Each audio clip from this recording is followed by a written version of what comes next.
on his way. Devil is on his way. Devil is on his way, motherfucker. The devil gonna make you pay. Fall to your knees. Devil is on his way. Fall to your knees. Devil gonna make you pay. Fall to your knees. Devil is on his way. Motherfucker, he's on his... Mountain Murders is an Appalachian true crime podcast. Listener discretion is advised. The show contains graphic language and depictions of violence. It may not be suitable for all audiences. We say fuck a lot. You're listening to Mountain Murders. I'm Heather. And I'm Dylan. Ooh, woot, there it is. Damn. Yeah, what's up? What's up? Dylan, you spit hot fire, Dylan. I'm on that work buzz, y'all. Oh, yeah? Yeah. You've had a good weekend working in the coal mines? No, but I'm home now and I'm happy. You owe your soul to the company store? Yeah, I know. I wouldn't be surprised. Of course, as much as the federal government shits on labor, I wouldn't be surprised if they tried to pay me in the company coin and make me shop at the company store, right? They don't even have a company store. Well, yeah, but I'm surprised they got away from that method from the coal mines. Yeah, that's true. Company store, company housing. Tell me again how you're unhappy, buddy? Well, no, what gets me is we have money to bomb Syria, but we have no stimulus money for the people. Yeah, for 1 second, can we say it doesn't matter if you're Republican, Democratic, or Libertarian, just listen, Americans, can we talk to each other for 1 second? Are we okay with this? The richest country in the world, and we've gotten basically nothing for COVID relief, while even countries like Thailand and the Philippines are giving people $1,500, $2,000 a month every month during this, and they're fussing and fighting and arguing over giving us just a little drip more, but we got money to blow other places up. I mean, at what point do we say enough is enough as a people? We have to crank up the war machine. You know, that military-industrial complex. We've got to line the pockets. Yeah. So someone attacks you in one country, and then you decide that they're from another country, but then you bomb a third country to get back at that other country. Okay. Yeah, that's a great foreign policy. I just have to say, from a military standpoint, the strategery is on point, Dylan. The strategery? You just don't understand the strategery. I'm pretty sure that word was used in the White House this week. Well, it was used a few presidents ago. Okay, and that was just a message to Americans, and that was not had nothing to do with political parties. You mean that we need to all rally together and let our government know that there's some shit? Yes, I think we should. Right now, I'll start it. We're going to organize a 24-hour strike nationwide. We should. Everyone stays home. Let's pick a date. Let's do my birthday, March 30th. Everyone stays home from work that day. So everybody's going to be sick, and we'll all act like we got the COVID. Hey, the system's already in place. Start it now. Tell your friends and family. I'm going to do it on March 30th just because it's my birthday. But if it was a nationwide strike for 24 hours, it would also send a message up the chain. Why call it in as COVID? Why not just say, this is our fuck you. This is our big fuck you. That's right. We're not even going to sugarcoat it, son. This is an organized 24-hour strike against our shitty government that's treating us like shit. My anarchy is like fuck you, okay? It's not this sugar-coated bullshit, Dylan. So if we're going to do it, we're going to do it like big, right? Oh my God. You can't run with the big dog. Stay on the porch. You're going to set a trash can on fire. I might. Yeah. Why not? Oh, yeah. Okay. Enough of that mess. Let's talk about some true crime news. I thought this was pretty fascinating. We often discuss forensics and DNA and the amazing progress we've made in that field over the last, few decades. Oh, yes. And here is a cold case, very old cold case, finally being solved because of DNA. Oh man, every time I hear these types of stories, I'm amazed, A, by the science, and B, by the tenacity of these detectives who get these cold cases and just run with it. I know, it's amazing. Investigators in Colorado claim they've solved a decades-old cold case murder, and they charged a 62-year-old man in Nebraska with the brutal killing after they connected him to the crime scene using DNA that they recovered from an empty can of vanilla Coke. Oh, wow. Which, first of all, I don't know who out there be drinking vanilla Coke, but it's nasty. So he deserves it. He deserves to get caught. Right? Hey, people like it. Why? I don't know. Ooh, it really grosses me out. Speaking of Coke, I'm not a big fan of vanilla. they really stuck their foot in their mouth this week as well, but we'll let that be right now. What? I don't know what they say. What you don't know about the company-wide racial sensitivity training that was titled How to Be Less White? No. You don't? I have, well, I have disconnected from social media, with the exception of Twitter and Instagram, which I really only use for the podcast. Right. I don't follow news lately because it just stresses me out and makes me angry. And I'm trying really hard this year to be positive. Me too. And upbeat. But they just keep doing dumb shit. And not so angry all the time. So, yeah, I don't know what the fuck's going on. Yeah, it's cray-cray. We'll talk about that some other time. Well, during a press conference, which was held last week, David Dwayne Anderson was formally charged with the sexual assault and murder of Sylvia Quayle. She was a 35-year-old woman killed August 3rd, 1981. Wow. Her nude body was found inside her residence by her father, which is really sad. Authorities said she'd been sexually assaulted before being strangled. She was stabbed and then shot in the head. Talk about overkill, right? Anderson was detained near Cozad, but he lives in North Platte, Nebraska. They performed an autopsy that determined Quayle died from blood loss caused by the stab wounds to her lungs and heart, with a gunshot wound listed as a secondary cause of death. Investigators, as you mentioned, the tenacity of these investigators, they never gave up on the case. They tested an area rug recovered from the crime scene in 1995, determining it contained some DNA that definitely did not belong to the victim.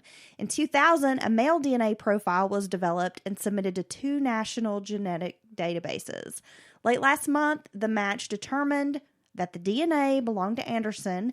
Investigators traveled to Nebraska. They collected 2 bags of his trash. How many times do we hear cops, law enforcement will seize a person's trash and boom. Yeah. Once you put it on the curb, they've got the match. It's public property, and that is illegal to do. Detectives found used alcohol bottles and a can of vanilla Coke. This monster. So, if I'm following you, the DNA was pulled off the can in 2000. Yeah. And that's why I also find amazing as the forensic sciences keep advancing. Well, this vanilla Coke, it was actually found in recently. Trash. They found the DNA profile in 2000, a male DNA profile, but it took them this long to be able to positively match it to someone. And and that's where the tenacious detective, cold case detective comes in, because they've reworked the case and they've went through information and they've developed an idea of who, and now they have a target. And then boom, they get the trash bag. They find these bottles of alcohol, this vanilla Coke, and they were able to recover DNA from the Coke can that matched the area rug DNA. Nice. Anderson was arrested back in February, and he will be extradited to Colorado, where he's going to be charged with 2 counts of first-degree murder. One of the charges alleges that Quayle was killed after deliberation, while the other alleges she was killed in the commission of another felony, the sexual assault. Oh, wow. And, now he's an elderly gentleman, but I don't feel bad for him. If all that's true and the science proves it beyond shadow of a doubt, then he's just an old monster. So he still needs to come to justice. Well, this is interesting. He will be prosecuted under the laws that were in place back in 1981. Therefore, if he's convicted, he's going to be sentenced to life without parole. Okay. So was that during when death sentence was off the table? I guess nationwide? So. Yeah. And police initially thought that the murder was the work of Otis Toole. Oh, interesting. He actually confessed to killing Quayle back in 1983 and was charged with her murder. But Henry Lee Lucas, as we all know, he confessed to all of those murders that he didn't do. And then Otis Toole began confessing to murders. So ultimately the charges were dropped against him. Well, and yeah, they were just confessing to everything. They just wanted they liked the attention. Henry Lee and Mr. Otis Toole. And they were partners, right? They were. And they did do many a crime together, correct? They did the crimes together.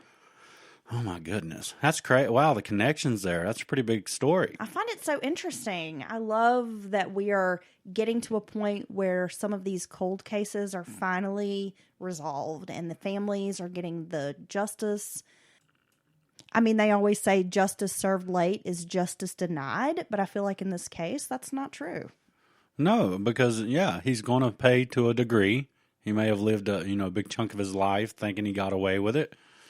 But I definitely think if you have the information and you have the evidence that you should get someone, I don't care if they're on their damn deathbed.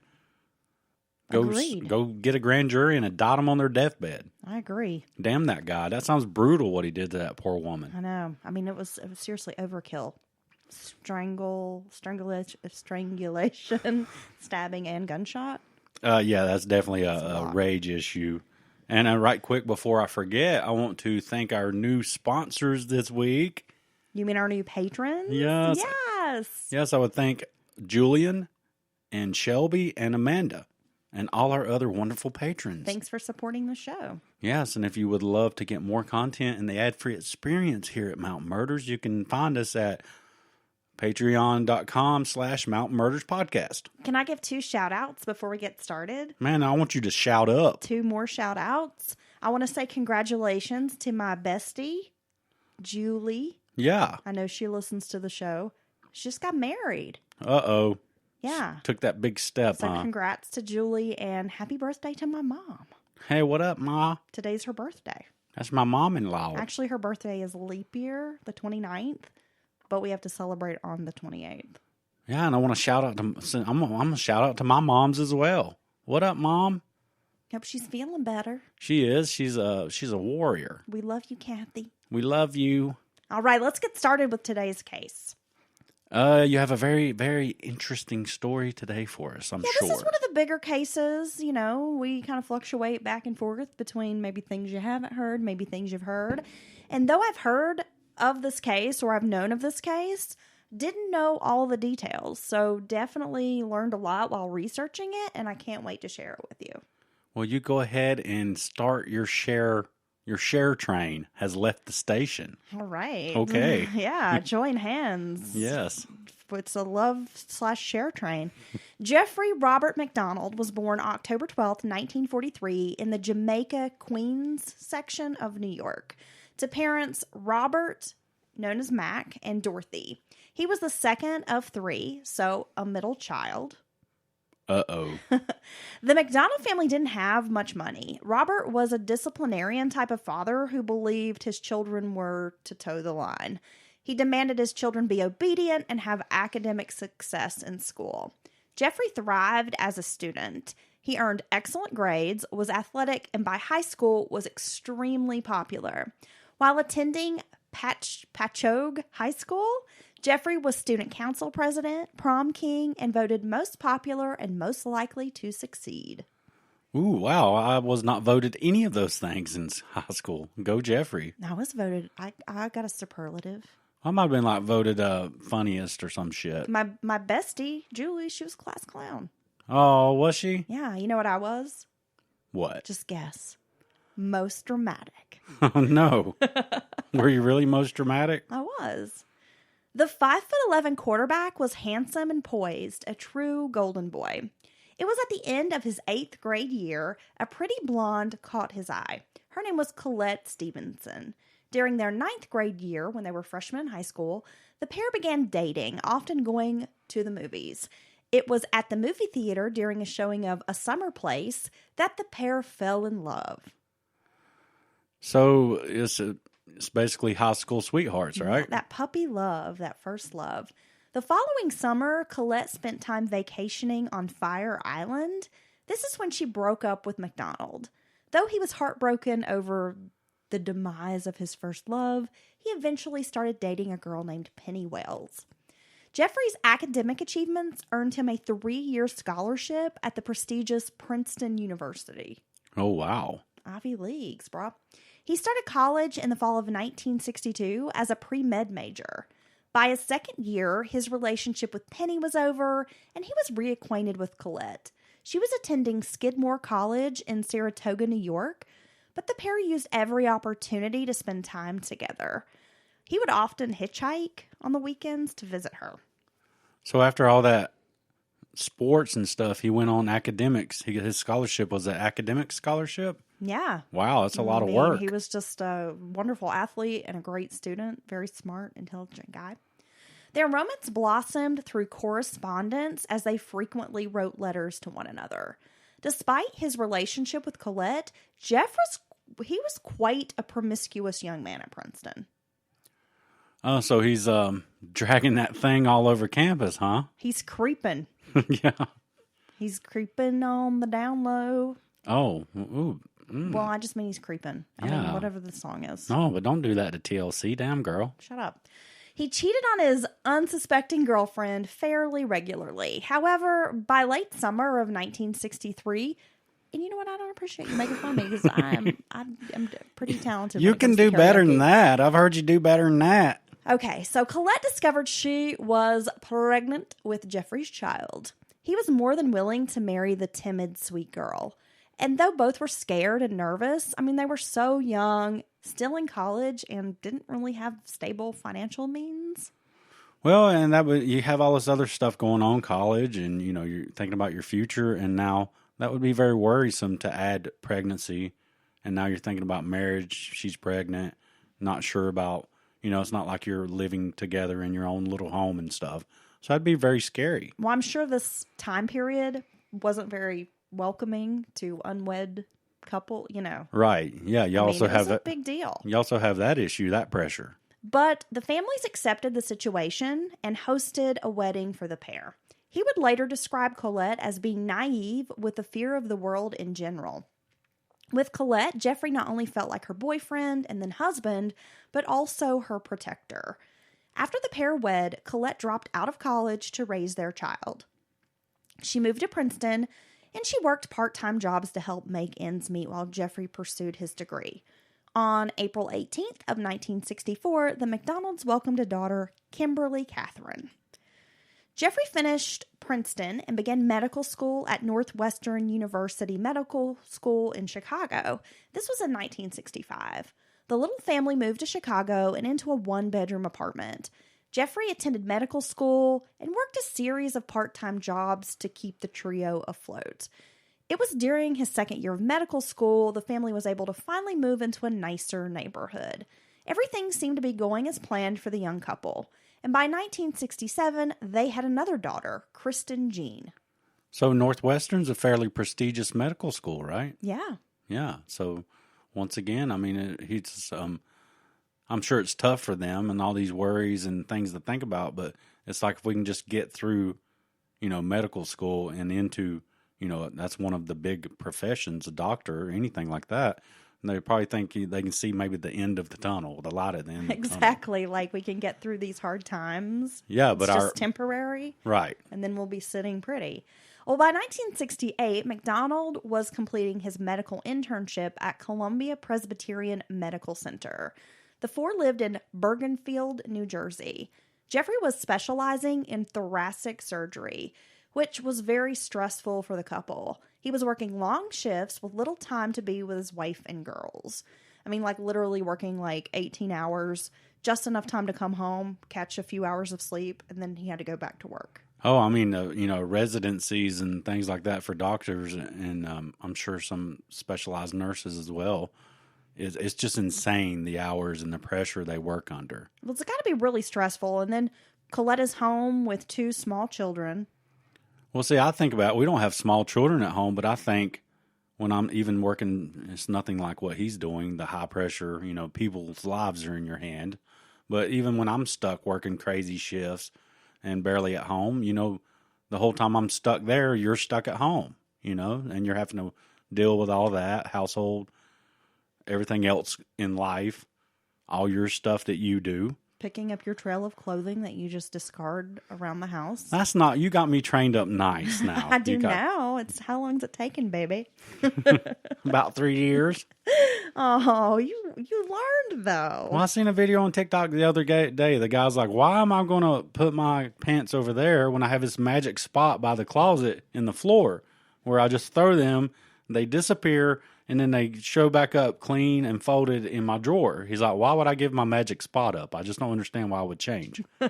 And I connected with this guy. I understood where he's coming from. Yeah, so poor Colette, she's probably like me, and she has to pick up the scrubs off the floor and wash those, and then she's got these two little screaming snotty kids running around. Well, you throw a couple of small kids into an equation, and it's just it's a lot of stress. It's very stressful. It's a lot of work. I love babies, but we can have a baby for like 30 minutes, and I'm ready for it to go back to its parents. Yeah, you need to go. And I need to go take a nap because it's a lot. You need to go back where you came from. I'm too old for that. And, I have friends, that are my age that have little kids or just had babies within the last year or so. I respect people that do that. And I just don't know how it exhausts me to think about it. At the same time, I don't know how you do it because kids are a lot. And when they hit the ground running, it is just a 24/7 operation. I'm too old for that. Yup. When he finished up his internship, the couple was able to steal some time away together in Aruba, a much-deserved vacation. I want to go to Aruba. Colette was hoping this meant life would settle down for a bit, but on July 1st of 1969, Jeffrey MacDonald enlisted in the U.S. Army. He was sent to San Antonio to Fort Sam Houston to undergo the Army's basic physician training program. While in Texas, he decided to join the Green Berets. Dang, Sam. Special Forces. I thank you for all you're doing for everybody. His name's Jeffrey. Damn Jeffrey. But I'm sure saying you got Sam. I don't know. Who knows? It's probably been stuck in. Is it because I just said Fort Sam Houston? Yup. Okay. That's how my brain works. But no, after all this time and all these pressures and all these long hours, and I don't know exactly what he's thinking, but that's just another big lump of pressure on your family. So that's biting off a lot. Though the United States was deeply involved in the Vietnam War at this time, MacDonald discovered joining a special forces unit like the Berets, especially as a physician, limited his chances of deployment overseas. Instead, he was sent to Fort Benning, Georgia, then later would be permanently stationed at Fort Bragg, North Carolina, which is located in Fayetteville. I should mention that while MacDonald was training in Texas, he carried on several affairs with other women behind his wife's back, a pattern he would repeat during the course of their marriage. Oh, no. He was sneaking around when he was at Princeton, and now he's able to sneak around in the Army. Tell him to put that daggum meat missile up. It's done. I'm sorry. Is that one of the things I say that you'd rather I didn't say? That's okay. I stand by that statement. He needs to put that thing away. He's packing some ordnance. Is that what you're saying? He needs to cut it out. That medical ordnance? He needs to save that for that woman who's been dragging them two little dirty-faced kids around all this time and doing all that stuff back there while he's doing all these long hours at work. Look, he's the love doctor, and he's got just the prescription, Dylan. My goodness gracious. By September of 1969, he began his post with 3rd Special Forces Group, where he was a preventive medical doctor. The family moved into base housing, and it was an apartment building that was for officers at 544 Castle Drive. And this area, or this apartment, was known as Corregidor Court. Oh, that's a mouthful. Colette and Jeffrey made quick friends with neighbors and the other military officers. Colette had been continuing her studies during this period and had accrued about 2 years of college credits. She wanted to earn a degree in English literature with the goal of teaching in mind. Both little girls were developing their own personalities as well. Kimberly was described as a shy, girly girl, while Kristen was a spark plug. She may have been younger, but she had no problem standing up for her big sister if she thought she was being bullied. Oh, that's cute. It is cute. Jeffrey found his position as a military doctor not quite what he'd expected. His main duties were sanitation of camp latrines and filling out monthly reports on venereal diseases. Well, I get the venereal disease thing, I guess, but I'm really surprised they would have the station doctor doing those other duties. I know everybody in the military has to do some of that, but well, I think his main duties with the sanitation of the camp latrines, I don't think he was actually scrubbing the toilets, Dylan. Oh wait, he's supervising this environmental health on the base. I get it. That's because there's VD everywhere, venereal diseases. Because everybody's following. See, this is all one big connected. It's like a conspiracy. It's one big connected thing. They're all. I'm not sure what cleaning a shitter has to do with venereal diseases, but okay. Stay with me. I'm going to stay with you. I'm trying really They're hard. acting like Jeffrey, and everybody's having sex with everybody instead of being controlled and safe. They're all promiscuous like Jeffrey. These daggum soldiers.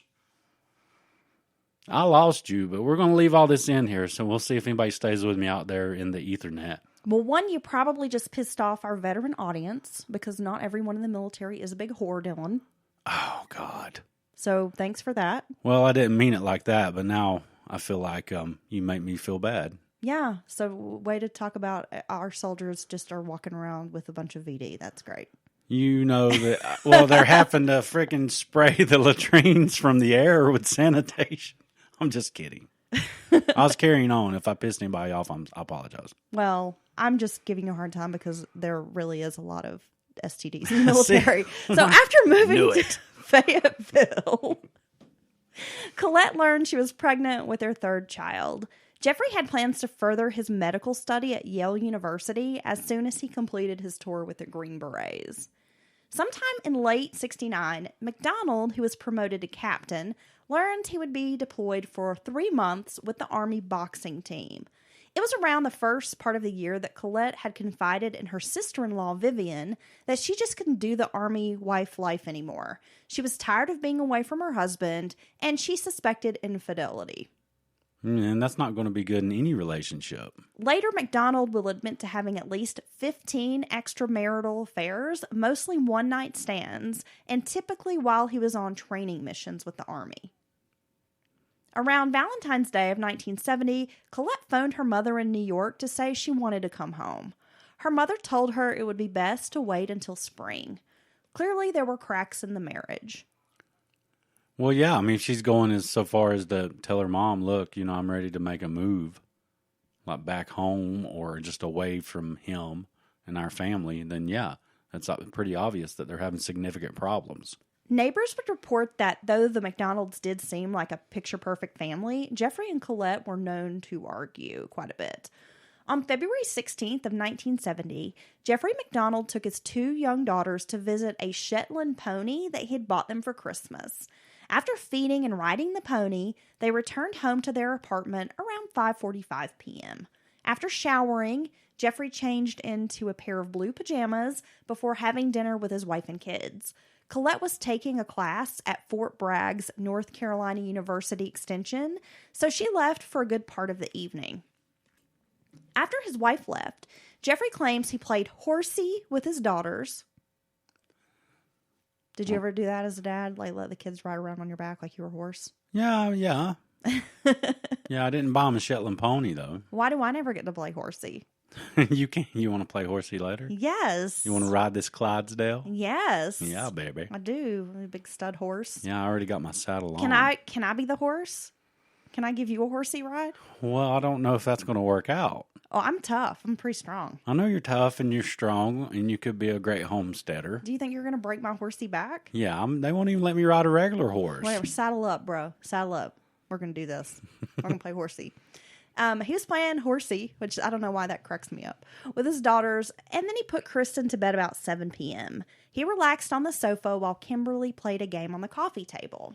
After dozing off for about an hour, he woke up to watch Kimberly's favorite TV show, Laugh-In. Oh, that's a classic. Rowan and Martin's Laugh-In. Did you ever check that out? Yeah, I've watched it, later on. It was on Nick at Night when I was a kid.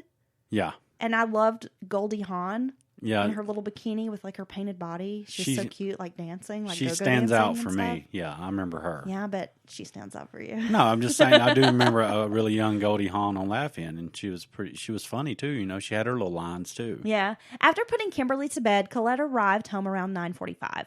The couple hung out together, making it halfway through The Tonight Show with Johnny Carson before Colette retired to the bedroom.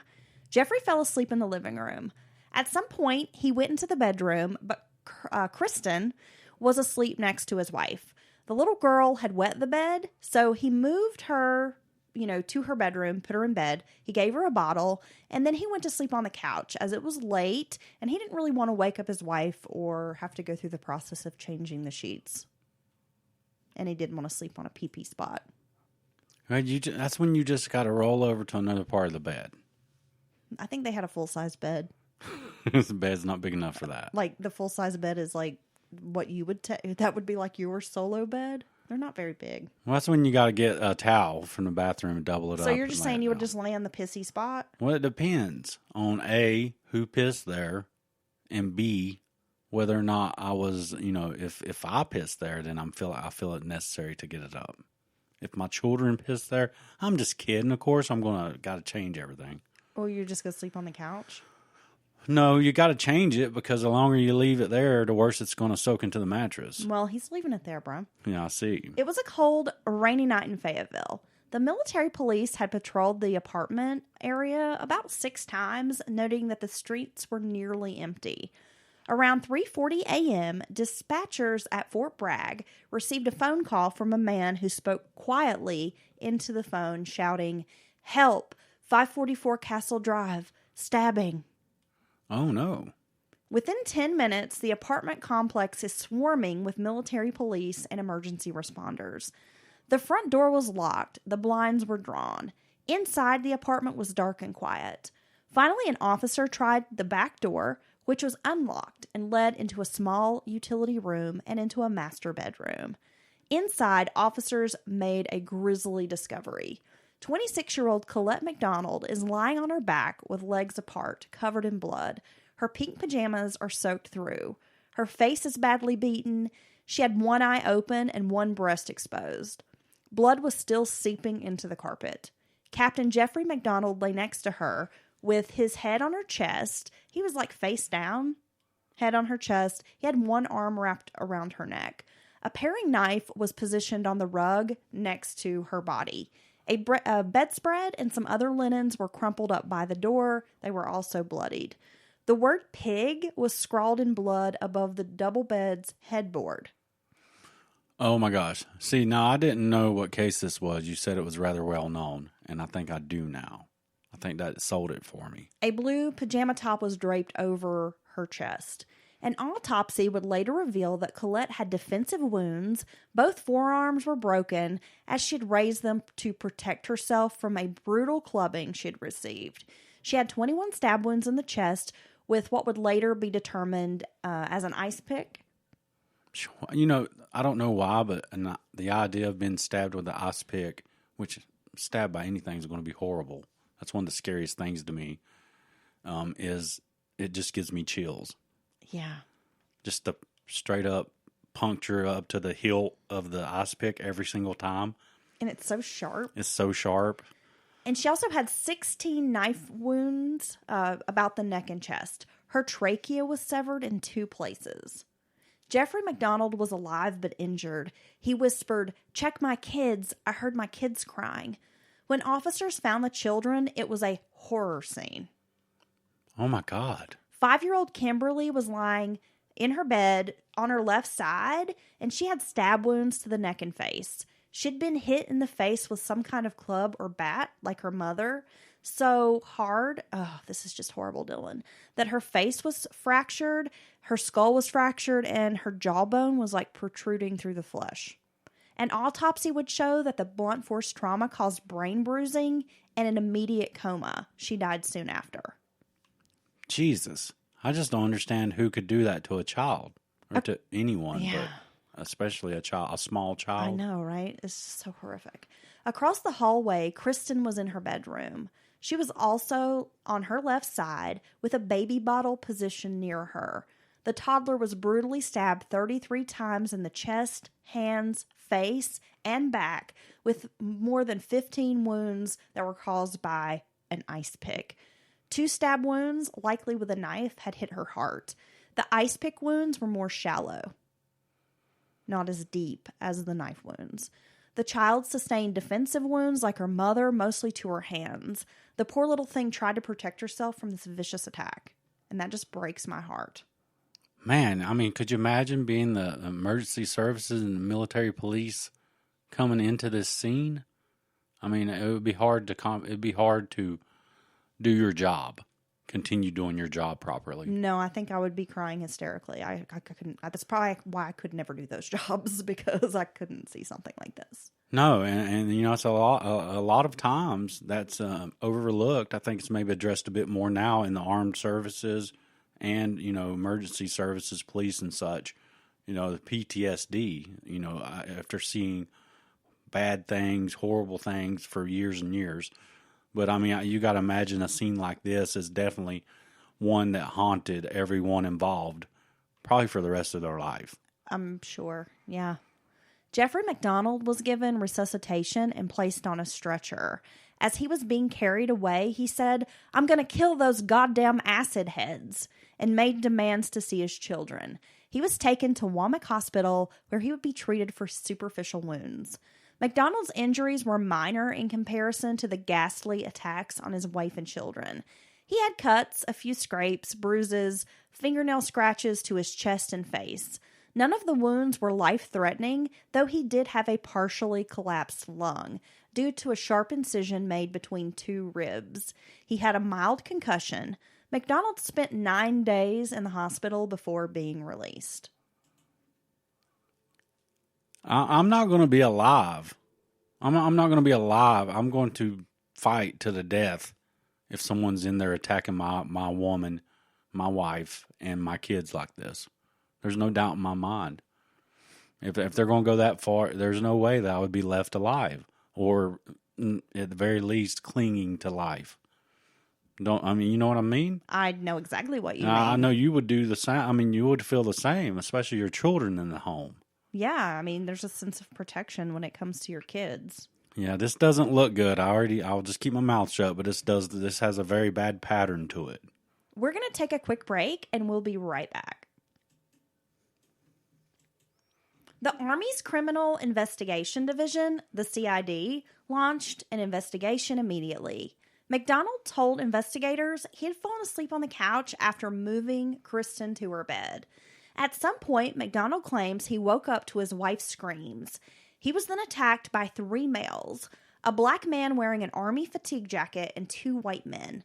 One of the men was wearing surgical gloves.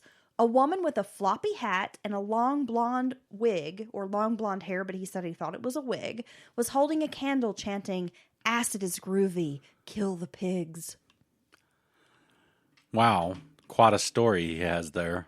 He was attacked with a club and an ice pick. During the struggle, somehow, his blue pajama top was wrangled above his head and arms, and he was able to use the shirt to stave off piercings from the ice pick.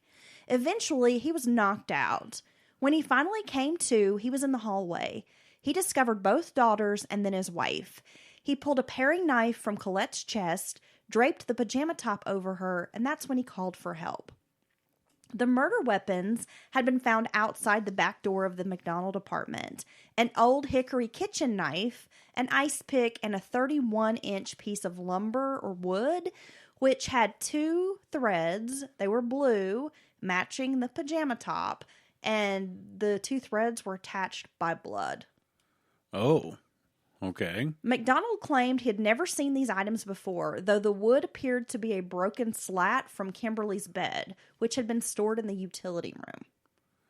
Well, that's a fairly big chunk of wood, damn near 3 foot long. So, yeah, it's a pretty good club. Well, remember, he claims he pulled a paring knife out of Colette's chest, and the paring knife was like laying by her body, but none of the wounds matched the paring knife. Instead, it was this old hickory kitchen knife. Really?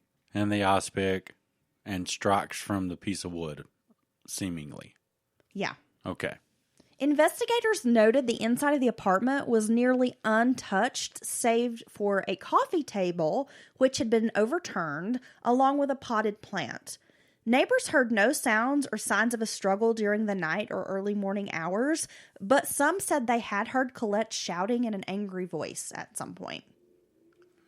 Yeah, so this is base housing, right? Base housing. I'm going to figure, I've never been to a base, but I can see it in my head. It's just laid out like cookie cutter houses. They're all similar. Well, it's like apartments. Oh, really? Yeah. So they're connected. So almost like little townhouses, if you will. Yeah. You know, like a little brick apartment building. Oh, well, even more so. So you got someone right next door. Yes. Maybe either side of you. Yeah, definitely. Okay. No, they had neighbors for sure. Yeah, I just I don't know. I just couldn't imagine that 3-4 people, however many, could do something like this, kill an entire family. It sounds like attempted to kill him, and no one hear it. That just doesn't make sense. The search for the 4 home invaders was suspended. Now, the Army didn't believe MacDonald's story as the evidence was not backing it up. No fibers from his pajama top were found in the living room, but fibers from the top were found underneath Colette and in the rooms of both daughters, including underneath Kristen's fingernail. A single skin fragment was located under Colette's nail, but was lost before it could be tested. A blood-stained tip of a surgical glove that was used to write pig on the wall was found under the headboard. The glove was an exact match to surgical gloves MacDonald kept under the kitchen sink. Well, there you go. I mean, you can't blame them as investigators. Just as soon as you arrive at the scene, I'm going to imagine that they started thinking, wow, something's not right here. Though it was rainy at the time of the murders, Jeffrey MacDonald claimed the female assailant was wearing soaking wet boots, but no shoe prints or water was found inside the apartment. There was a single bloody barefoot print located in Kristen's bedroom. In March, test results had come back from blood, hair, and fiber samples found in 544 Castle Drive. Some of Kimberly's blood was found on his pajama top, even though Jeffrey said he wasn't wearing it when he went in her room after the attack. Now remember, he's taken the top off. He had used it to ward off these attackers. Oh, okay. So I was about to say, how did he get out of it? But he obviously supposedly had it on. I got you. MacDonald's blood was found in front of the kitchen cabinet where the gloves were kept and near a bathroom sink in the hallway. Colette's blood was found in Kristen's room. Blood evidence showed that Kimberly had likely been attacked entering into the master bedroom, yet her body was found in her bed. Very strange. One unique factor is that all 4 MacDonalds had different blood types. Well, what's the odds of that? I know. Very strange, right? Using blood typing, CID was able to theorize what happened inside the apartment. The Army investigators believed a fight had happened in the master bedroom, perhaps over the child's bedwetting or possibly his adultery. The argument turned physical. They thought maybe Colette had hit him in the head with a hairbrush because he had a mark on his forehead, but it was like a really superficial bruise. He began hitting her with fists, then grabbed the piece of lumber from the utility room. Kimberly may have woke up hearing this fight and appeared in the doorway. She was struck in the head, maybe by accident. Her brain serum was found in the doorway leading into the master bedroom. Oh, so she was struck very hard there somewhere in that area. And I guess we have to remember the layout. The utility room's connected to the master bedroom. Yes. So it's not like he went outside or to a garage. It's like just literally right there if they were arguing in the bedroom. MacDonald, thinking that his wife is dead, carries Kimberly back into her bedroom where he kills the child.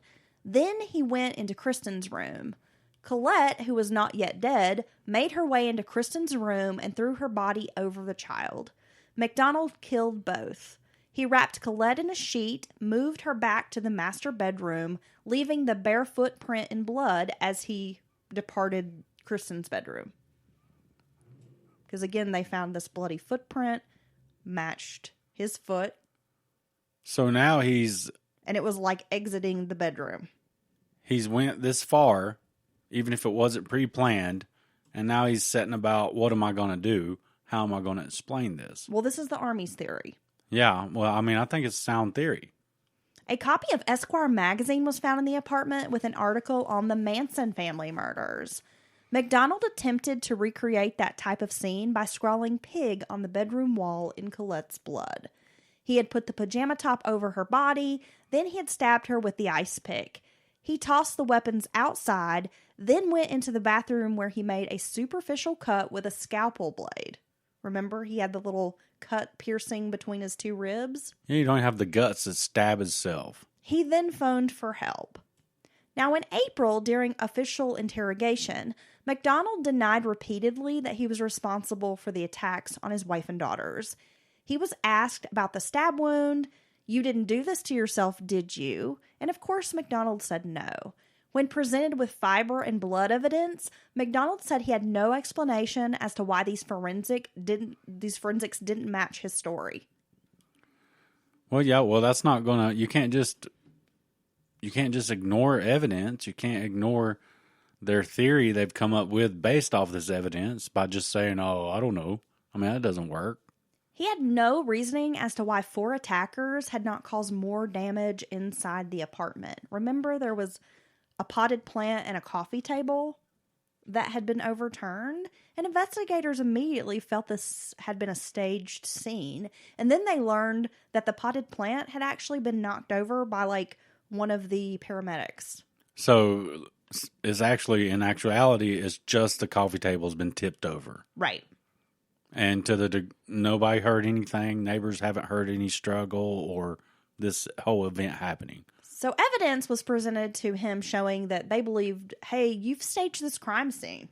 This is when MacDonald accused investigators of a frame job. They needed to solve the homicide, and they weren't really doing their jobs. Well, another thing is you're on an army base. So if you do have this band of murderous hooligans going around looking for a random victim, I'm going to guess you're probably not going to go onto an army base to commit this type of crime. Yeah, I'm not really sure the logistics or the setup of the base housing. And this was like the late 60s, early 70s, so I'm sure security wasn't as tight as it is today. I mean, after 9/11, things really changed. I mean, you basically have to give up your firstborn child to get on base. Yeah. At least, my base was like that. So, yeah, I mean, it's likely that people could have maybe like entered into this apartment area. Well, I mean, wandered it's just on the base. In my criminal mind, I would be thinking there's a lot softer targets out there. Totally. I mean absolutely. These are soldiers. These are and I guess some base housing doesn't necessarily mean it's inside fences and stuff. I mean, there's areas off or right next to base. I guess some of it works like that. I don't know really. But I mean, it doesn't seem likely. Right. It just seems it is a far-fetched idea. When asked if he'd submit to a polygraph, Jeffrey agreed, but minutes after leaving the office, he phoned to say he would not. Later, the audio recording of MacDonald's interviews will come across as a very matter-of-fact discussion of the murders.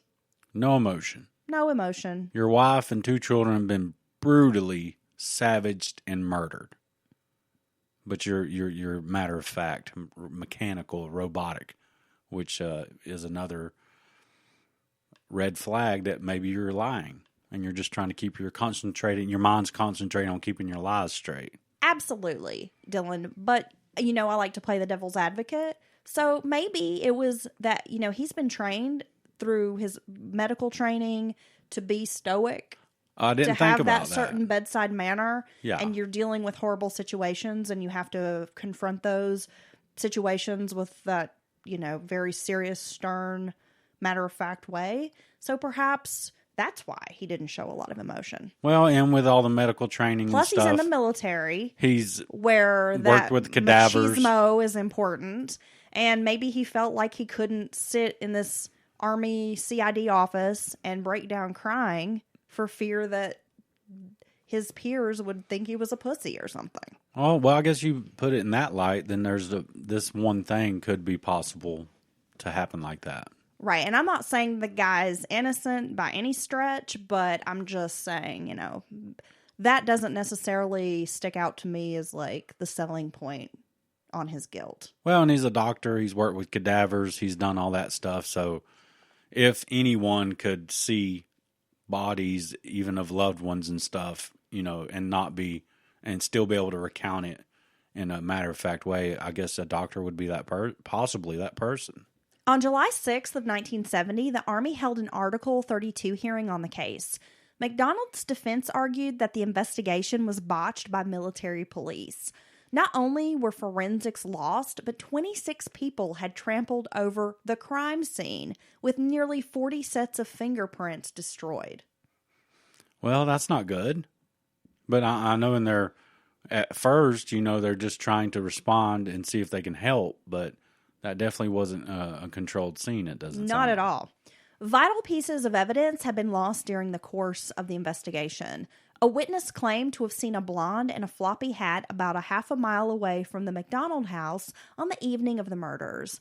During his testimony, MacDonald offered up differing versions of what happened, including details that explained the discrepancies in forensics. Like, well, I may have washed my hands in the kitchen, because remember there was his blood found on the cabinet where he kept the surgical gloves.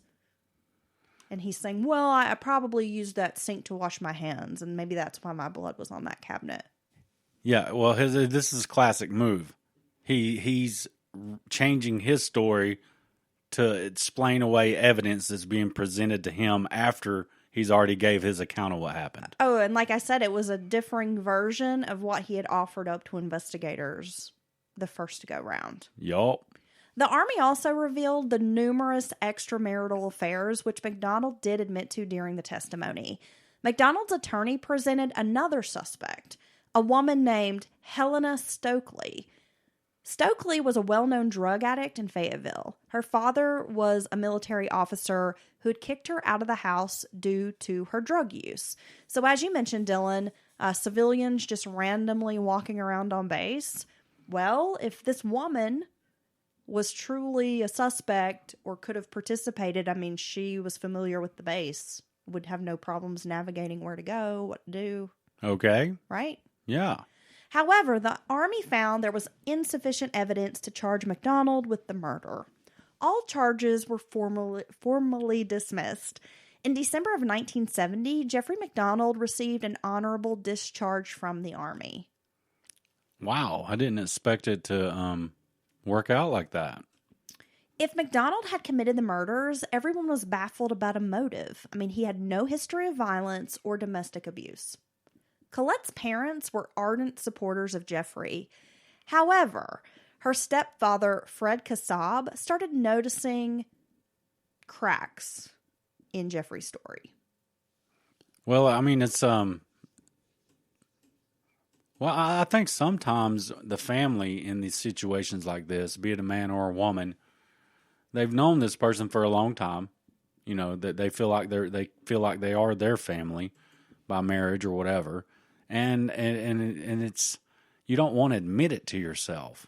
I think sometimes is why you'll see victims' families backing, or their victims' children, living children, backing up the person because they don't want to admit it to themselves, or they just can't believe it. Well, especially if he hasn't been violent and there hasn't been known abuse and things like that. So I guess it would be hard to just, believe that someone's capable of doing that you've known for so long. Well, if you murdered me, I believe my mom would have a hard time thinking you did it. I mean, she probably would be like, oh, Dylan would never do that. Well, and she's right. I'm just saying, I can totally see where, Right, because she's never, would have no reason to believe I would do that. No, and I mean, she's only ever known us as this loving couple. So, I mean, I can see where, Fred Kassab, he's never known anything negative about Jeffrey. And sometimes family members will start out supporting, but then they start noticing things like her stepfather. Well, Jeffrey was reluctant to give Fred the 2,000-page report from the Army CID. Every time Fred would ask, Jeffrey would have an excuse, why he couldn't hand it over. 2,000 pages? Yes. Wow. True Army fashion there. And then after he was discharged in December, Jeffrey appeared on the Dick Cavett show. Talking about what happened, or talking about his situation? He claimed during his interview that he sustained 23 life-threatening wounds. Yet Fred Kassab learned he had not. Jeffrey had no potentially fatal wounds. He was sitting up in the hospital bed eating and drinking just hours after being admitted.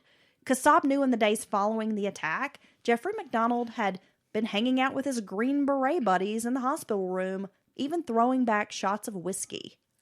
Well, yeah, that doesn't sound like a man clinging to life. MacDonald told outlandish stories to Kassab. One was that he and his military buddies had tracked down the alleged killers, tortured and murdered them. That's strange. Yeah, they were just so outrageous that Kassab knew it was a lie. So all of this is starting to turn his support away. You can't blame him. I mean, just you notice that there's one little thing, but it's a sum of all parts. When one little thing just keeps leading to something else, and it just seems weirder and weirder, even after time goes by, when he might have time to, absorb what's happened to his family and maybe explain things a little more clearly or better. Yeah, and why would you be reluctant to hand a family member the report? Well, when Jeffrey MacDonald finally passed the report on to Fred Kassab, that's when he really changed his opinion. Okay. And when asked about this later, about the story about tracking down the killers and murdering them, Jeffrey MacDonald would say it was just to get Fred Kassab off his back. Okay, that's not a normal reaction to something. Jeffrey moved to New York briefly, then settled in Long Beach, California in July of 1971. MacDonald says the relocation was in an effort to move forward and create distance from the reminders of his wife and daughters. He began working as an emergency room doctor at St. Mary's Medical Center. He worked incredibly long hours, sometimes up to 80 hours a week, which he says was in order to keep the murders off his mind. That he just didn't want time to sit and think about what had happened to his family. Well, and that's not a uncommon thing that someone might do. MacDonald thrived in California. He became an instructor at UCL Medical School. He won awards and made a lot of friends. Everyone who knew him in California said he was a wonderful, great man, wonderful friend, just a really good guy. And they just couldn't see him committing murders, especially his family. Well, yeah, it's like he's reverted back to his kind of normal self. So, since the Army's investigation was completed, the only way Fred Kassab could get justice was to file a citizen's complaint through the Justice Department, which he did in 1972. However, there was a lot of red tape. The murders had happened while Jeffrey was in the Army, and now he was a civilian living across the country. Between 72 and 74, there was a lot of back and forth, leaving this case in limbo. Well, yeah, I could only imagine. You have red tape with any, doesn't matter if it's a small town, there's going to be a bureaucratic part or process to everything.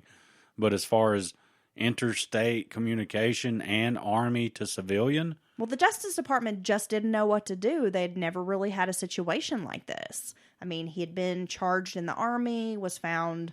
not guilty. There was insufficient evidence.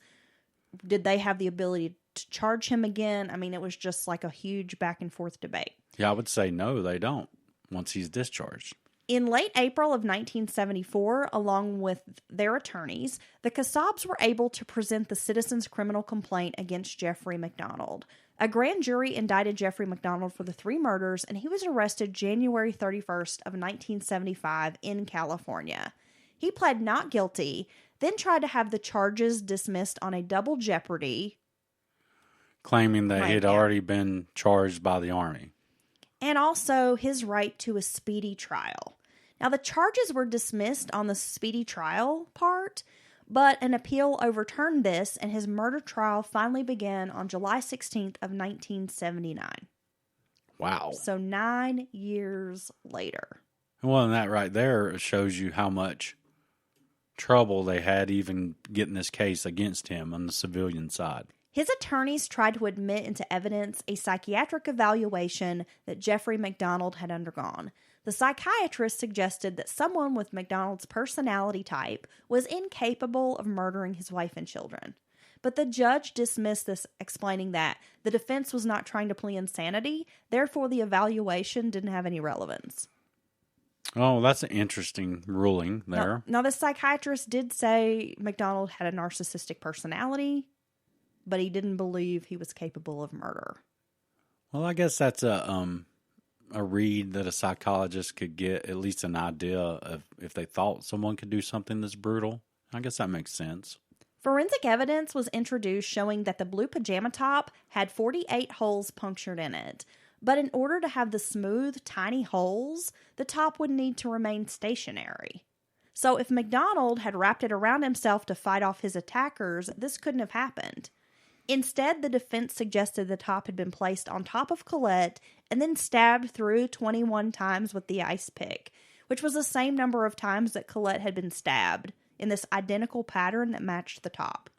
Oh, and you said it had 40-some punctures? Yes. So maybe it was like folded? It was like 48 holes, but she had been stabbed 21 times, and there were 21 holes, along, I guess, with a couple others. Yeah. Yeah. And it was a similar pattern as her wounds? Yes. Oh, my goodness. The prosecution even recreated this in court.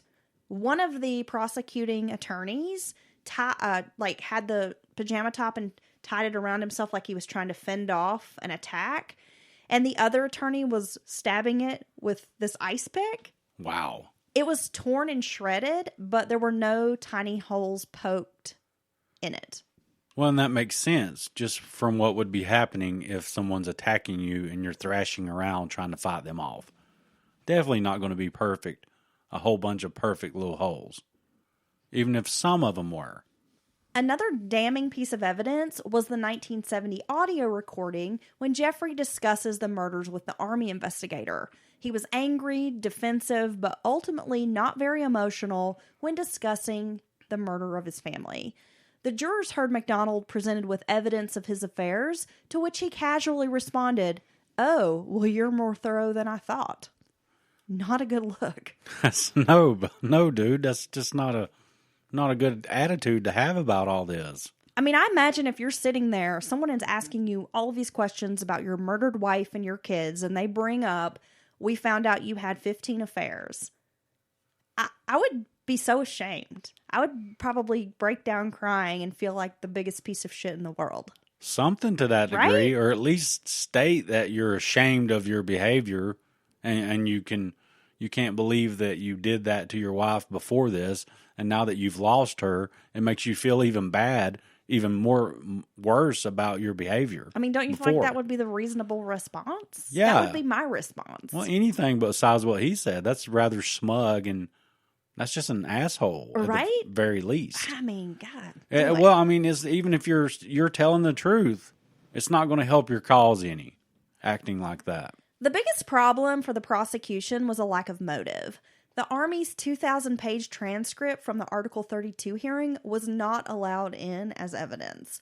The report suggested that MacDonald had been taking amphetamines to lose weight and had killed his family in a drug-induced rage. Oh, wow. That would have been a pretty good win for the prosecution to get that introduced. And also, the jury is going to give that weight. It having been done by Army investigators and things, they're going to think, oh, they did a good, thorough job. So yeah, it was a big miss for the prosecution. Yeah, the judge didn't want to allow this in because it was a military report and it was for a military hearing, and they were in a civilian court. Well, and there are I understand his ruling there. There are significant differences just by the way things are. I don't know all of them, but just what little bit I've heard about cases in the military, it's quite different. Well, the judge's attitude was, you're the prosecution. You need to go. If they can find this information to compile this 2,000-page report, then your investigators need to do a better job of investigating. Yeah, and you can come up with the same stuff that's in this report. Right. Right? Yeah, following civilian guidelines for burden of proof. 'Cause I think the burden of proof and everything's quite different between military and civilian court. Well, I worked in the Navy legal office. It's not a jury, right? It's like a tribunal with officers, people. It tends to be a mix of enlisted and enlisted members and officers. So it is their version of a jury? It is their version of a jury. It's not just like a commander being like the judge and he makes the one ruling? No, if you're doing some sort of non-judicial punishment, like what we would call a captain's mast in the Navy, you would go before a captain and it would be like a hearing, and whatever he thought, then he would make a decision. But when we're talking about like the actual legal, like JAG's involved, and it's like a court martial or like this Article 32 hearing, it is more like how a civilian trial would be set up. Okay. Yeah. All right. The defense called Helena Stokely to the witness stand. Now, over the past 9 years, Stokely, who often worked as a police informant, had given differing statements about her involvement in the murders. Stokely's mother had even confessed that her daughter had admitted to being inside the apartment when Colette and the kids were murdered. However, Helena denied any involvement during the trial, and the judge refused other witnesses to testify of her confessions. So, like, her mother wasn't allowed to testify. Like, oh, well, she said this to me. Because he was like, look, she has a long history of drug abuse. She's an unreliable witness. And if you're telling me she said this, it's still like hearsay, and it's not going to be allowed in my court. Stokely was diagnosed with a schizoid personality disorder, and she used heroin 8 to 9 times per day, along with barbiturates, stimulants, and psychedelics. People who knew her said she was a disturbed girl who often made up stories for attention. Well, yeah, I mean, all that combined together, any of those separate would be like, whoa, we better make sure about her motivation or if she's being truthful. But that mixed together, schizophrenia and heavy drug use, I mean, come on, that's not good. Yeah, one of her alleged accomplices was a man named Alan Mazzaroli, and on the night of the murders, he was actually in jail on LSD charges. He had been in custody for 3 weeks prior to the murders. Well, there you go. I mean, another reason that her stories may be made up. A private investigator named Ted Gunderson was hired by the defense, and he had tracked down Helena Stokely. She said she was part of a drug cult. Along with the 3 others, she had taken mescaline and went to the apartment hoping to force MacDonald to write a prescription for dexedrine. Wow. Are you familiar with what dexedrine is? No. I'm not sure either. Maybe one of our listeners can let us know. When MacDonald refused, they attacked his wife and kids. She said she wore a floppy hat and a blonde wig. Now, I should also mention there was some artificial hair fibers. They were 22 inches in length. There were 2 of them, and they were blonde, found near Colette's body. Really? And these fibers did match some wigs that were made in the 1960s. Well, that's interesting. Like this type of synthetic material. There was also black woolen fibers found near Colette's mouth and shoulder. This evidence was deliberately withheld from trial. Oh, okay, I see here. It's dextramethamphetamine. Or dextra... The brand name is Dexedrine, and it basically sounds like its basis is methamphetamine. So it's, yeah. It'd be speed. It'd be like old school speed, I guess. I want some old school speed. I bet it would make me really skinny. Dextramphetamine. Okay. So, yeah, it's used to treat ADHD, babe. Maybe you can go get some. Okay. Well, despite the defense's arguments, Jeffrey MacDonald was found guilty after 6.5 hours of deliberations by the jury. On August 29th of 1979, he was convicted of 1 count of first-degree murder in the death of Kristen and 2 counts of second-degree murder in the deaths of Colette and Kimberly. He was given life sentences to be served consecutively. Wow. But wait, there's more. No way. During the course of the trial, MacDonald asked writer Joe McGinnis to pen a book about the case. McGinnis was given full access to Jeffrey and his attorneys. Fatal Vision, which I did use as a resource for today's story, published in spring of 1983, was not what Jeffrey MacDonald expected. So he thought something a little more favorable to him? Yeah. And McGinnis painted MacDonald as a narcissistic sociopath who was definitely guilty of killing his family. So once he looked at all the evidence and dealt with him directly... Well, in the book, I mean, there are printed, conversations and direct quotes from MacDonald. Okay. This guy had hours and hours of recorded conversations, along with everything else. And he was convinced he was guilty. Yeah. Oh. In 1987, MacDonald sued the author for fraud, and they settled out of court for $325,000. Wow, he must have made some money with that book. McGinnis had some other problems, though. Later, his biography of Ted Kennedy was found to be partially plagiarized and fabricated. So he's been somewhat discredited as a writer. Really? In 1980, the Fourth Circuit Court of Appeals reversed the conviction of Jeffrey MacDonald, stating that the trial violated his Sixth Amendment right to a speedy trial, as it had been a 9-year delay. Well, I mean, I guess it's not the defendant's problem or fault with all this red tape and issues of getting the case together against him, so I could see that being easily argued in front of an appellate court. He was freed on August 22nd of 1980 on $100,000 bail. MacDonald returned to California and resumed working in the medical field. This case made it all the way to the Supreme Court, and in 1981, they ruled his rights had not been violated. He was rearrested and ordered to serve out the 3 original sentences.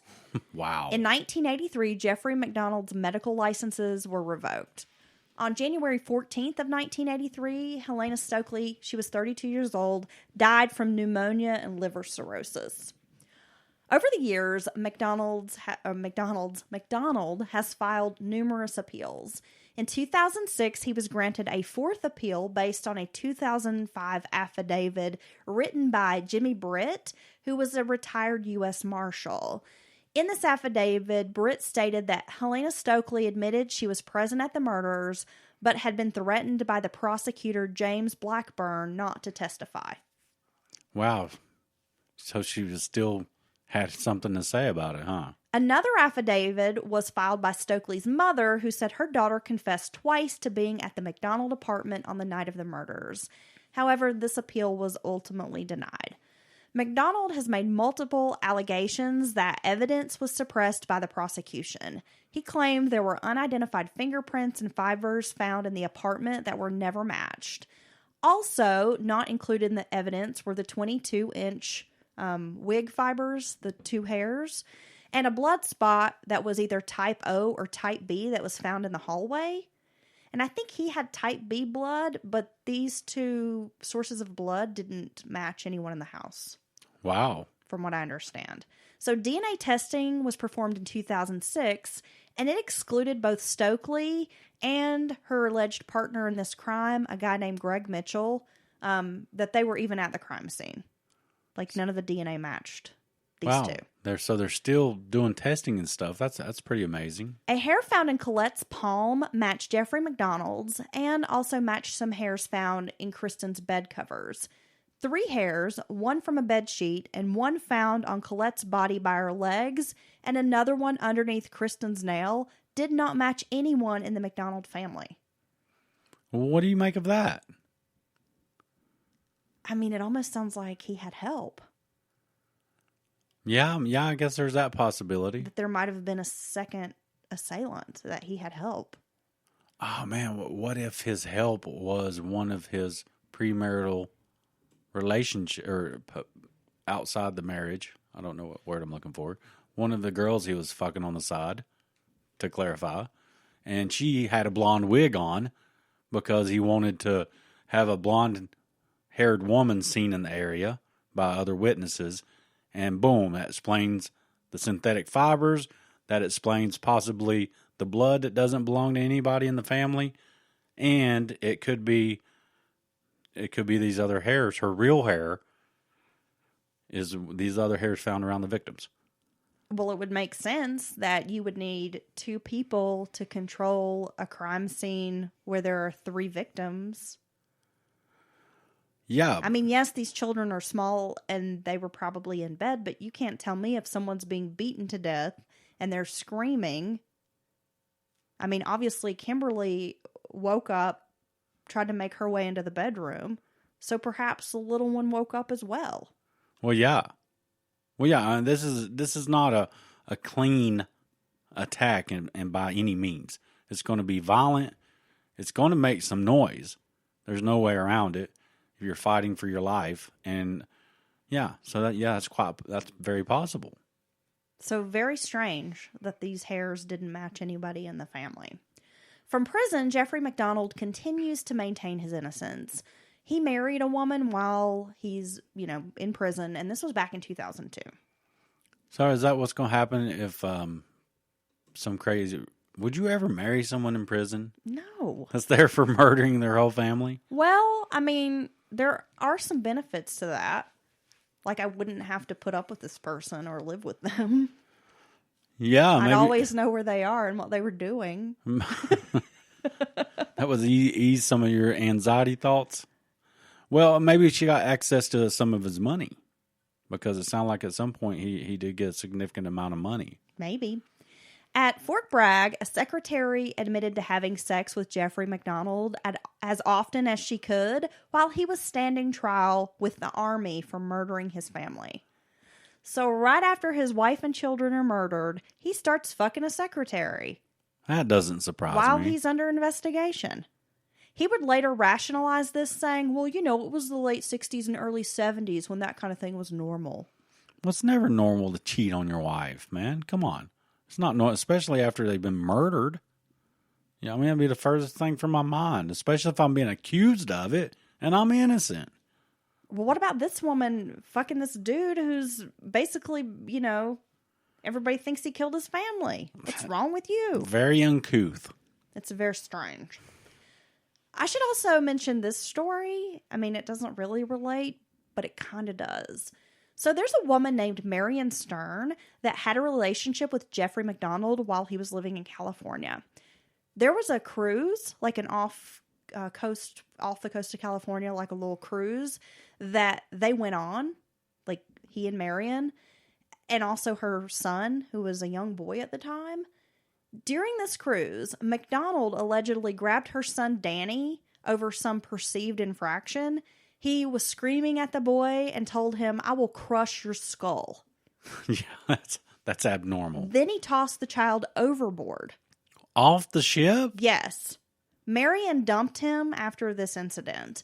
MacDonald admitted to having a sexual relationship with Marion, as well as her 22-year-old daughter Robin and her 16-year-old daughter Nina.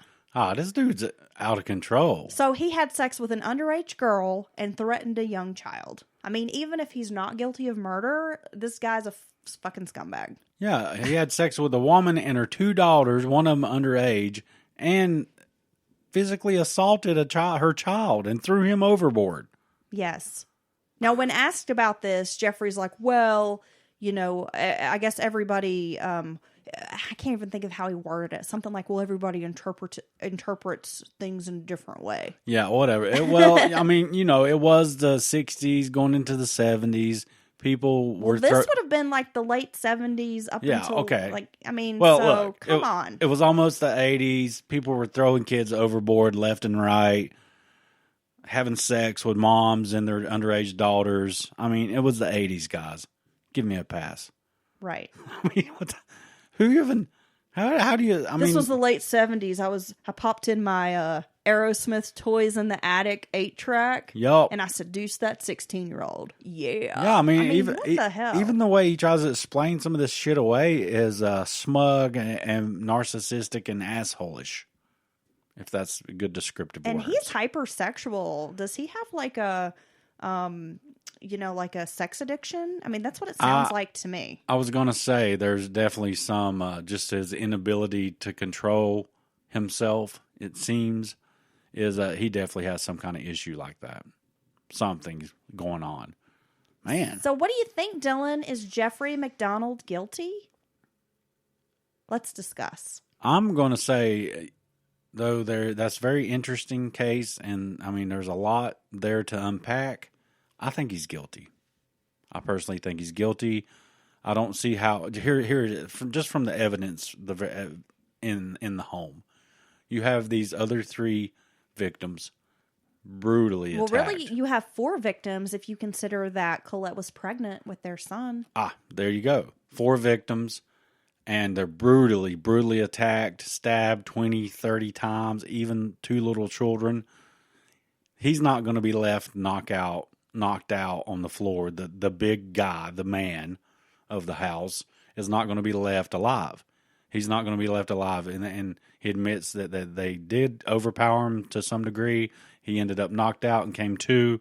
You're going to be stabbed 30, 40 times too, especially if it's some kind of crazy heathen gang of drug-addled maniacs who are just doing this not for robbery. There's no motivation besides to maim and kill. They're not going to leave you alive. There's no way that you get superficial wounds and just whacked on the head. You're going to be stabbed just as many times as your wife and your children were. Beyond that point, I knew in my mind I thought he was guilty. What do you think there was a motive, or do you think that this was premeditated, or do you believe it was something that happened kind of in the heat of the moment and then he freaked out and had to kill the whole family? I don't know. I don't think there's enough there to answer that question. But it didn't. There was no insurance came up, or some enormous debt, which I'm sure I don't know. I think possibly they were having a fight and something bad happened, and then what you said, that's very well possible. But I don't get why you would go that far. You have an entry out of your. That was kind of a strange setup. You had the master bedroom, utility room, and an exit door or an entry door that led to like a backyard. So maybe something happened, and then his older daughter, came in, like what's going on, and saw. So like what the Army theorized. Yeah. And accidentally got struck, and now he's like, well, now she's a witness. And so if I am going to cover this up, I have to go, and then why not go all the way? I don't know. I can't even put myself in the mindset of thinking, let alone doing that to my wife, but my kids, especially as part of a cover-up. Well, and the fact that there was no clear motive, like there wasn't a life insurance policy or something like that, as you mentioned, then it makes me think that it was kind of a spur of the moment, and heat of the moment, like this happened, he panicked and then killed his kids. Killed his kids and tried to come up with this big crazy story because he did. There's a magazine in the home, not only the magazine there, but nationwide. The Manson family thing was huge. Yeah, this is February 1970, so this had only happened like months before. So everybody's talking about it, and just, it pops in his head, I can try to make it look like that. So I should also mention this. During my research, at some point during the investigation or before he went to trial, it surfaced that he had spent some time before he enlisted in the Army, so it would have been like the summer of '69. Oh, yeah? The Bryan Adams song. Damn. Yeah. On Fire Island with his brother. Like they had a vacation cottage or something. And his brother was roommating with these people who were described as hippies. It was a black dude who wore Army fatigue. A white chick who often wore this floppy hat, was super hippie, and then these two white guys. No way. Almost to a T. The description that MacDonald gave to investigators. Oh, wow. So it's presented to MacDonald at some point, a photograph of these people. Like you're describing these people you hung out with at some point. That were into drugs and acid and all the things that you've described. And he was just I don't know, totally played it off I'm not going to talk about that, or I don't know, or just didn't have anything really to say. Wow. Well, that's another big thing. So I thought that was interesting because it seems like he took these people, their description, and passed that on to police as the assailants, these imaginary assailants. Which kind of, instead of inventing, which is kind of smart in a way from a perpetrator standpoint. So instead of completely inventing what these three people looked like, he went off of some people he was really around, so you could recount the details over and over and kind of have more consistency to your story. So yeah, wow. Dude, what do you think? I think he's guilty. Okay. For sure. And I do think that he may have had an accomplice. Well, if you bring the accomplice into play, you have more of a premeditated, I'm going to kill my family and make it look like this? Because, that's kind of a... Well, the blonde wig, the hairs that did not belong to anyone in the MacDonald family, that's very odd. Well, and then you throw in all of his extramarital affairs. He could at some point decided he didn't want to be with his wife and kids, and in his crazy or in his twisted mind, thought that this was the best way for him to get away from it, because there could have been some, just maybe, I don't know. People do crazy shit for less. Well, I think that he was hypersexual. I think he enjoyed being like a ladies' man. He wanted to fuck all these women. He's got a wife at home. He's got 2 little kids and a third one on the way. He's just joined the army. He's finding camaraderie with all these guys. It's a super macho atmosphere. Well, that's true. Especially, you've got to think the Green Berets. Well, I keep forgetting about the third. And this was a different time. I mean, this was the late 60s, early 70s. You've got Vietnam happening, but there was also just a different mentality, I think, among men back then. I'd like to think today's men are a little bit more woke. And, but back then, I mean, they're very chauvinistic. They're super macho. They want to drink drink the whiskey. They want to fuck as many chicks as they can. They're, whatever. And so his wife and kids are cramping his style. Well, yeah, and now here you have the third child on the way, and if he is having these feelings, which it seems like he doesn't mind so much being away from the family a lot, maybe that's just and also, Darren, you're right, it is back in the day a little bit. It wasn't like they got married and planned on having children. Like, she got pregnant, they got married almost out of obligation. Right. I mean, I'm sure he cared about her in the beginning, likely, but it was probably more out of an obligation because it was the 60s and, you couldn't just knock someone up and not get married. And it was a different time, and divorce and things like that were kind of frowned upon. So maybe he didn't view that as a good option for him. And maybe he was one of those men that felt trapped. Like, he got into this marriage at a young age. He went to medical school, and the army might have presented the first time that he felt like he kind of cut loose. Like, just not have like a ton of responsibilities. Well, because it sounds like his job in the military wasn't strenuous. Yeah. I mean, he's taking care of latrines and venereal diseases. Well, it doesn't sound like so maybe he just sees this as a time that, like, you know what? Like, this sucks, and I want to be young, and I'm 26, and I want to experience life and do fun things, and I've been weighted down, my young years, and he just didn't want to have a fucking family.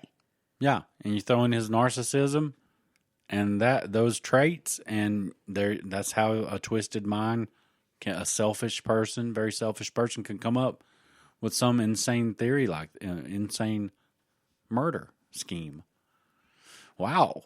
Yeah, I almost feel like, part of me thinks just due to the crime scene and that there wasn't a clear motive, that it was a spontaneous. But then when I start really thinking about it, I'm like, no, I think maybe he premeditated, he was going to kill them, but not that particular night. Like, he hadn't really planned, like, it wasn't that night he was going to do it.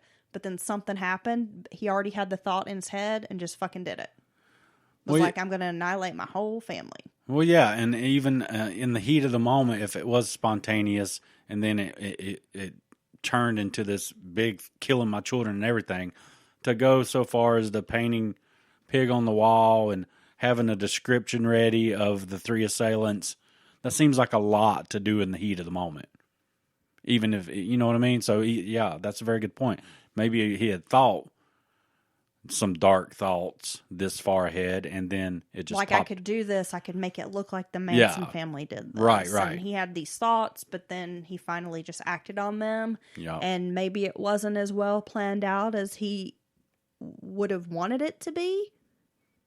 Okay. But it was easy for him to just go through with it because he'd already been thinking about it. Well, I wonder what the listeners and patrons think about this case. Yeah, send us a message, mountainmurderspodcast@gmail.com. Let us know what you think about Jeffrey MacDonald. And of course, we'll be back on Wednesday with a brand new Offbeat episode, so you'll want to keep your eyes peeled for that. Bye.